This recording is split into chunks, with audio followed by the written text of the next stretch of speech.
If anyone needs convincing that Trent Alexander-Arnold should be England's first-choice right-back, his performance against Atletico Madrid is a good place to start. I am not one of those who needs reminding of how good Trent is, but he still produces moments like his cross for Liverpool's first goal in their win on Wednesday that just make you go wow. That kind of quality is what makes him a very special player indeed, and for me he is the best of a very good bunch that England have in his position. It's a close call between him and Chelsea's Reece James, but, as good as James is going forward, he just does not have the same absolutely top-class delivery that Trent does. That's what counts for me. An assist machine, when he comes from deep. Of course the way Liverpool play helps Alexander-Arnold flourish. He basically played as a right-sided midfielder in the first half on Wednesday, he was that high up the pitch. But people who say he could play in central midfield for England are missing the point.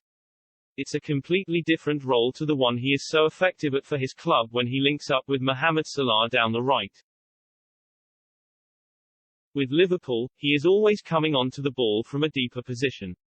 It was the same for both the goals he made against Atletico. From there, he sees the big picture all the time.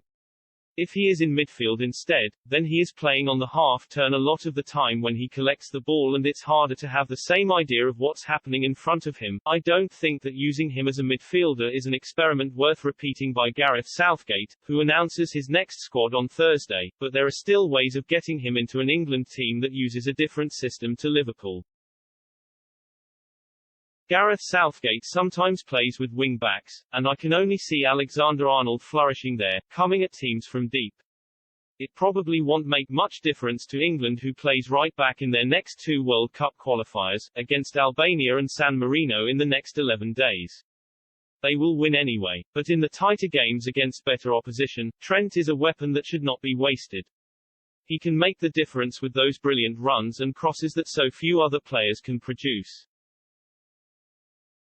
He is so quick and his ability on the ball is as good as it gets, so I am not surprised he has so many assists for Liverpool. England should really be making the most of his talent to make goals too. It's not just about the noise. Liverpool made it look very easy against Atletico on Wednesday, but that was down to a very good all-round team performance. As happens so often at Anfield, the crowd played a big part too. You could argue that by now you almost expect a fantastic atmosphere on occasions like this, but it is the way the crowd behaves that is so important, not just the fact they are noisy. I've seen it so many times before. Wednesday was not just a European night, it was a European night where the crowd think they are up against a really good side and it could be tight.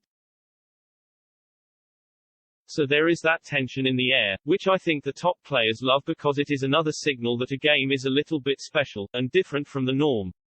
You saw them all respond to that against Atletico, not just Alexander-Arnold. I could go through the whole team and they all impressed me. So far, so good for the Reds. Liverpool have won 4 out of 4 games in what looked a tricky group and are guaranteed to finish top. Reds boss Jurgen Klopp could not ask for a better outcome than that, and it will allow him to rest players in their final 2 group games if he needs to. It kept their unbeaten start to the season going too, something I think is hugely important for the team to maintain the current momentum. Of course there have been a couple of wobbles along the way, especially defensively. Atletico's damage limitation approach after going down to 10 men so early meant we did not see if Liverpool have tightened up at all after leaking goals in their draw against Brighton at the weekend.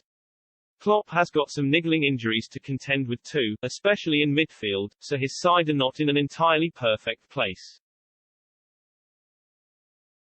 Let's just remember they haven't lost yet, though. In fact they have not been beaten for 25 games, since the 6th of April.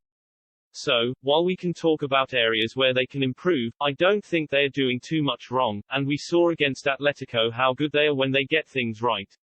Mark Lawrenson was speaking to BBC Sports' Chris Bevan.